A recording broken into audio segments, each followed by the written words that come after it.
Tell us your name and about your project. I am Sir Arthur Eddington, born of England in 1882. My project was to observe and analyze the eclipse of May 29, 1919. This is how I truly became known in the scientific community, and what cemented my name into history. Although at first glance, this task may seem rather basic, it was actually a much larger feat than it may sound. Measuring the eclipse took multiple teams of people, a rather lump sum of grant money, and many months of planning, just to make the plan come into action. And believe it or not, it was actually all just an elaborate method to test out the hypothesis of someone else. You may know him as Albert Einstein. He had just released a new theory of relativity, and the scientific community was very excited to test the validity of his new explanations that would fundamentally change the way we see how our universe works. What were you guys trying to do or find? As I mentioned before, all of this work was in the name of proving Einstein's theory of relativity. You see, before this theory, Newtonian physics was how we explained space and time, almost as a whole. While it worked as a good building block for many of the fundamentals that we now understand, there were many gaps left with no answer.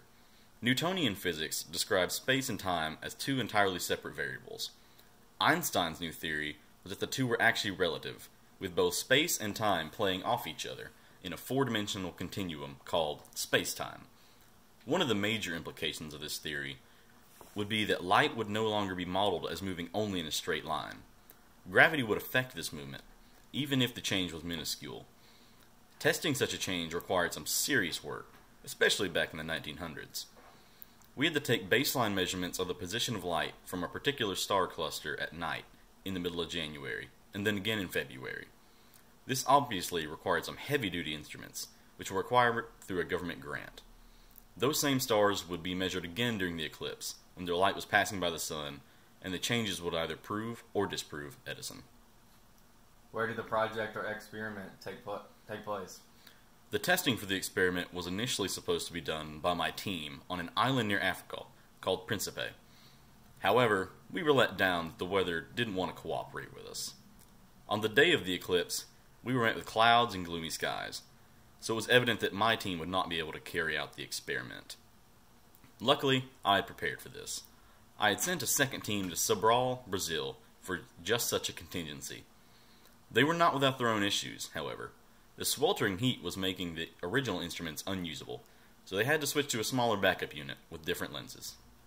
What other significant events were happening around the world at that time? It's well known that the world was not at peace when I was conducting my work. The Great War, as we call it, had ended just mere months before my work began. That had actually been an issue for us.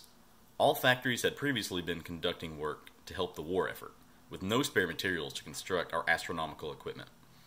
Once the war was over, our deadline was quickly approaching, as one could not reschedule an eclipse. Thankfully, we were able to make everything work in the timetable. Some new scientific revelations were much needed in those tumultuous times. The only other major event I can recall at the time was Prohibition passing in the United States, so I guess they weren't able to celebrate the discovery in the same manner that we did. Who else was involved in this project?